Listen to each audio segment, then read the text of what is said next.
اعوذ باللہ من الشیطان الرجیم بسم اللہ الرحمن الرحیم وَيَقُولُ الَّذِينَ آمَنُوا لَوْلَا نُزِّلَتْ سُورَةٌ، اور کہتے ہیں یہ لوگ جو ایمان کے دعوے دار ہیں کیوں نہیں کوئی سورت نازل ہوئی۔ یہ بہت اہم آیت ہے اس سورت کی کہ اصل میں حضور نے جب وہ چھوٹی چھوٹی مہمیں بھیجنی شروع کر دی تھی اس وقت تک کوئی ایسی صحیح آیت کہ اب اللہ کے راستے میں نکلو اور قتال کرو شاید نازل نہیں ہوئی۔ اذن کے درجے میں تو بات آ گئی کہ سورہ حج کے اندر آیت نازل ہو گئی تھی، لیکن سورہ حج کو بھی بعض حضرات چونکہ مدنی سمجھتے ہیں تو ہو سکتا ہے وہ بھی اس کے بعد نازل ہوئی ہو اگر وہ رائے صحیح ہو۔ باقی سورہ بقرہ کے اندر جو آیات آئی ہیں وہ بھی یہ ہے کہ جب وہ تم سے جنگ کریں، قاتلوا فی سبیل اللہ الذین یقاتلونکم، اور بظاہر ہجرت کے بعد ابتدا ابھی مکے والوں کی طرف سے نہیں ہوئی تھی، انیشیٹو حضور نے لیا ہے، چھوٹے چھوٹے دستے آپ نے بھیجنے شروع کر دیے، ان کا گھیراؤ گویا کہ آپ کر رہے ہیں۔ ایک تو پولیٹیکل آئسولیشن آف قریش کہ جہاں بھی آپ گئے 4 مہموں میں تو آپ خود بھی تشریف لے گئے، 8 مہمات ہیں کل بدر سے پہلے، جن میں سے 4 میں آپ نے بھی شرکت فرمائی، اس لیے وہ غزوات کہلاتے ہیں۔ عام ہمارا خیال ہے کہ پہلا غزوہ جو ہے غزوہ بدر ہے، اس سے پہلے 8 ہیں مہمات، جن میں سے 4 سرایا ہیں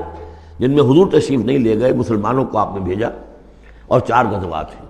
جہاں آپ گئے وہاں جا کر آپ نے وہاں کے قبیلے سے، اس علاقے میں جو قبیلہ آباد تھا اس سے آپ نے صلح کر لی۔ اب یا تو وہ پہلے حلیف تھا قریش کا، اب حلیف بن گیا وہ حضور کا صلی اللہ علیہ وسلم، یا یہ کہ نیوٹرل بن گیا، اس نے کہا کہ نہ ہم آپ کی مدد کریں گے قریش کے خلاف، نہ قریش کی مدد کریں گے آپ کے خلاف۔ نتیجہ یہ ہوا کہ پولیٹیکل جو انفلوئنس تھا،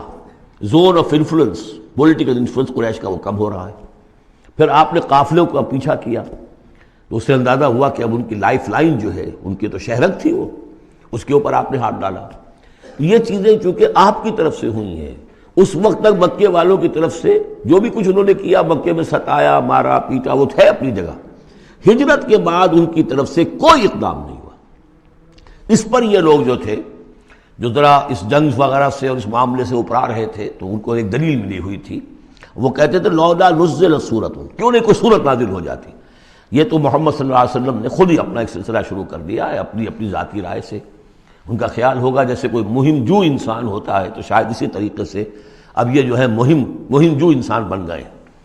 لولا نزلت سورۃ فاذا انزلت سورۃ محکمۃ،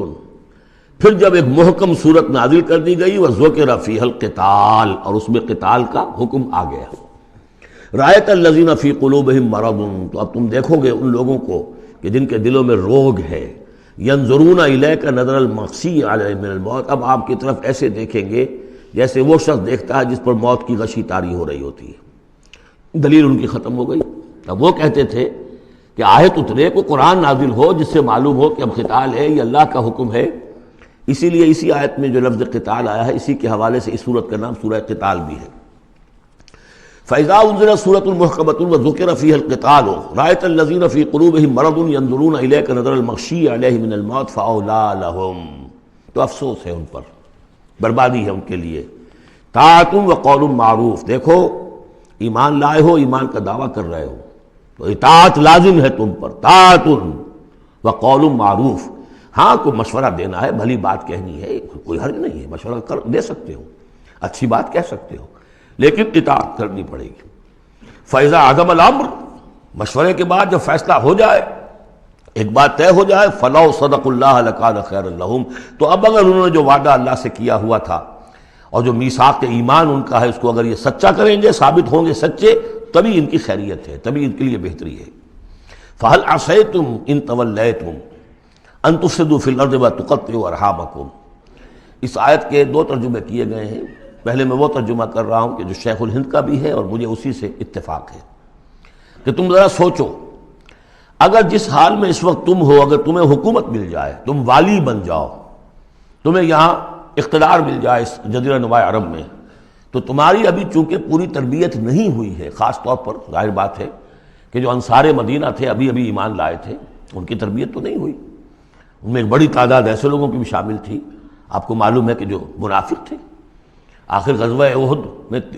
1/3 نفری جو ہے وہ نکل کر چلی گئی تھی،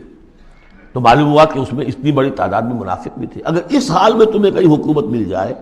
تو تم کیا کرو گے؟ تفسدوا فی الارض، زمین میں فساد مچاؤ گے، وتقطعوا ارحامکم، اور اپنے رحمی رشتے کاٹو گے۔ یہ بات سمجھنی چاہیے ان جماعتوں کو بھی کہ جو چاہے اپنے دانش میں دین کے لیے اقتدار حاصل کرنا چاہتی ہیں کہ ہم دین کو قائم کرنے کے لیے چاہتے ہیں کہ ہمارا غلبہ ہو، لیکن یہ کہ اگر وہ اپنے کارکنوں کی تربیت پر زور نہیں دیں گے، ان میں خلوص اور اخلاص اور للہیت، خالص اللہ کے لیے جو کرنا ہے اللہ کے لیے اور دین کے احکام کے مطابق، اگر ان جماعتوں کے کارکن جو ہیں وہ اس کی پوری تربیت یافتہ نہیں ہوں گے تو ہو سکتا ہے کہ بجائے اگر انہیں کہیں اختیار مل جائے تو بجائے کہ اصلاح کے اور فساد ہو جائے۔ اور پہلا فساد تو اس اعتبار سے کہ بہرحال وہ لوگ فاسق اور فاجر تھے، انہوں نے جو فساد مچایا سو مچایا، لیکن اگر دین کے نام پر کہیں فساد مچ جائے تو پھر دین بدنام ہو جائے گا۔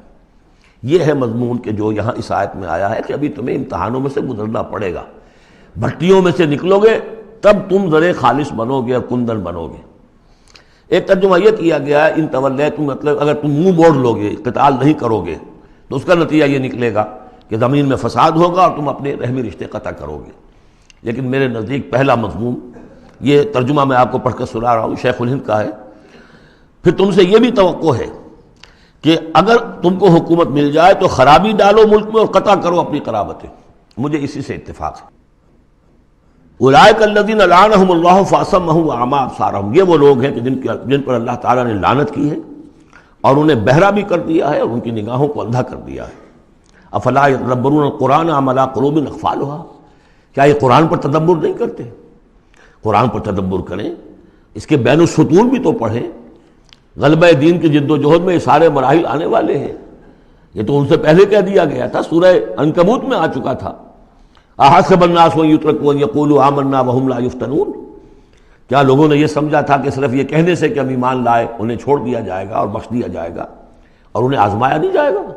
وَلَقَدْ فَتَنَّا الَّذِينَ مِن قَبْلِهِمْ فَلَيَعْلَمَنَّ اللَّهُ الَّذِينَ صَدَقُوا وَلَيَعْلَمَنَّ الْكَاذِبِينَ، ہم نے تو ہمیشہ جو بھی ان سے پہلے تھے ان کو بھی آزمایا ہے، اور اللہ تو صاف کھول دے گا، واضح کر دے گا کہ کون حقیقت میں سچے مومن ہیں اور کون جھوٹ موٹ کے مومن بنے ہوئے ہیں۔ اور اسی صورت میں آگے بھی آ گیا فَلَيَعْلَمَنَّ اللَّهُ الَّذِينَ آمَنُوا وَلَيَعْلَمَنَّ الْمُنَافِقِينَ، اللہ تو بالکل دودھ کا دودھ پانی کا پانی جدا کر دے گا کہ اللہ تعالیٰ کھول دے گا کہ کون واقعی مومن اور کون منافق ہے۔ تو کیا یہ لوگ قرآن پر تدبر نہیں کرتے یا ان کے دلوں پر قفل پڑ چکے ہیں؟ ان الذین ارتدوا علی ادبارہم من بعد ما تبین لہم الہدی، یقیناً وہ لوگ جو اپنی پیٹھوں کے بل مڑ جائیں گے اس کے بعد کہ ان پر ہدایت واضح ہو چکی ہو۔ الشیطان سول لہم، شیطان نے در حقیقت ان کے لیے یہ مرحلہ ارتداد کا اور پیچھے مڑ جانے کا آسان کر دیا ہے۔ واملی لہم، اور ان کو بڑی طول عمل کے اندر پھنسا دیا ہے، لمبے لمبے ان کی امیدیں ہیں دنیا کے اندر۔ ظاہر بات ہے دنیا میں بڑے بڑے نقشے بنا رکھے ہیں، تو اب یہ میدان جنگ میں جاتے ہوئے تو انسان کترائے گا۔ ذالک بانہم قالوا للذین کرہوا ما نزل اللہ سنطیعکم فی بعض الامر، یہ اس لیے ہے کہ انہوں نے کہا ان لوگوں سے جنہیں ناپسند ہے وہ شے جو اللہ نے نازل کی۔ اللہ نے قرآن نازل کیا، یہ ناپسند کس کو تھا؟ قریش کو تھا، کفار کو اور یہود کو۔ تو یہ لوگ جو ایمان تو لے آئے تھے لیکن یہ کہ ان کے اندر وہ روگ تھا، دلوں میں وہ مرض تھا، وہ نفاق کی بیماری جڑ پکڑ چکی تھی۔ وہ یہ کہتے تھے ذالک بانہم قالوا للذین کرہوا ما نزل اللہ، جن لوگوں کو یہ اللہ کے اتاری ہوئی کتاب اور اللہ کے اتارے ہوئے احکام پسند نہیں آتے، ان سے جا کر ان کا سنطیعکم فی بعض الامر، تو دیکھیے ہم اگرچہ ایمان تو لے آئے ہیں، محمد کی بات تو ہمیں ماننی ہے، لیکن ہم آپ کی بھی اطاعت جاری رکھیں گے، کچھ چیزوں کے اندر آپ کی بات پر ہم عمل کریں گے، آپ کا حکم مانیں گے۔ آپ یہ نہ سمجھیے کہ ہم نے آپ سے اپنا رشتہ بالکل توڑ لیا۔ منافق اسی کو کہتے ہیں کہ جس نے دونوں کے ساتھ جوڑا رکھنے کی اپنے آپ کو کوشش کی۔